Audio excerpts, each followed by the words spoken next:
I observe, therefore I experience. Observation and experience in our clinical model.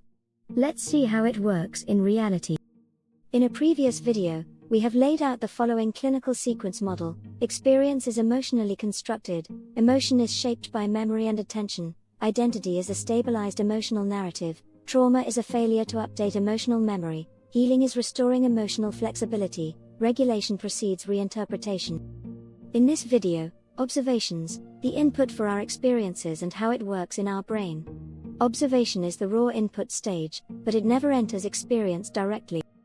It is always filtered through attention, interpreted via memory, and stabilized as emotion. So observation is upstream, not parallel to experience. Expanded clinical flow of our previous sequence model. First there is an observation, leading to a certain level of attention, leading to attaching a certain meaning, memory or imagination, to the observation. This creates the bodily emotion, and creates our imprint about our identity. Who we think, believe, feel we are. This all determines our behavior. Observation therefore is the first signal.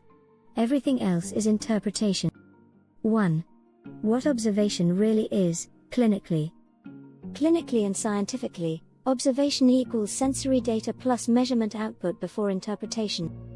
This includes visual/auditory input, bodily sensations, lab results, EEG readings, numbers on a screen.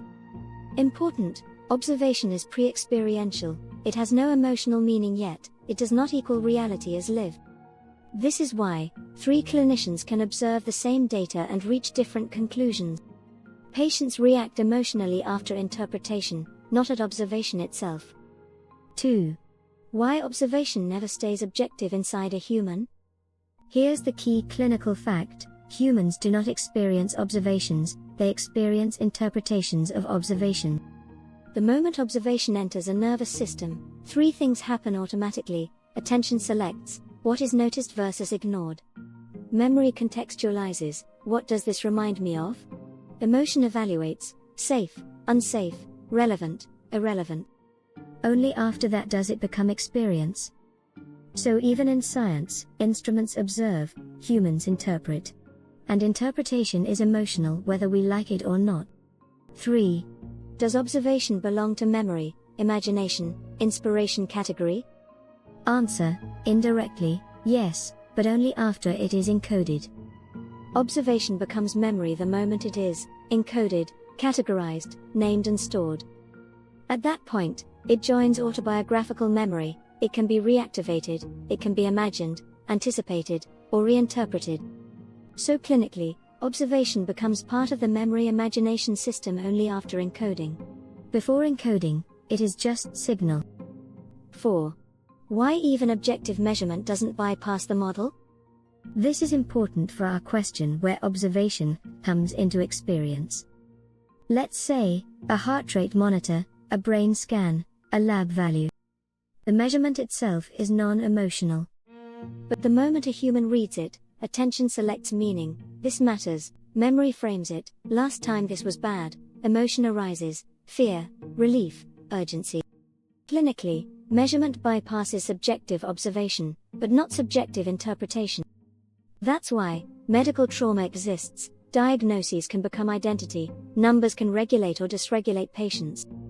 5. Where observation sits in our original clinical summary? Let's reinsert it cleanly. Observation provides raw input. Attention determines relevance. Memory, imagination assign meaning. Emotion constructs experience. Identity stabilizes repeated emotional meaning. Trauma equals frozen emotional meaning despite new observations. Healing equals restoring flexibility so new observations can update memory. This line is crucial: trauma is not failure to observe, it is failure to update meaning despite observation. People see new evidence all the time. They just can't absorb it emotionally. 6. The subtle but vital insight: observation feels neutral. But what we call reality is never observation. Reality as lived is observation filtered through emotional meaning. That's why facts don't heal trauma, reassurance often fails, insight without regulation doesn't stick. The system is not broken. It's doing exactly what it evolved to do. 7. One sentence that integrates everything, clinically airtight. Observation supplies data, but experience is constructed through attention, memory, and emotion. Healing occurs when emotional meaning becomes flexible enough to incorporate new observations. That sentence would pass in psychology, psychiatry, neuroscience, trauma therapy. And yes, once encoded, observation does join memory. It can fuel imagination or inspiration, but only after emotional access is restored. Which brings us full circle to our work. We don't need better observations. We need safer nervous systems to receive them. That's the whole reset, clinically speaking.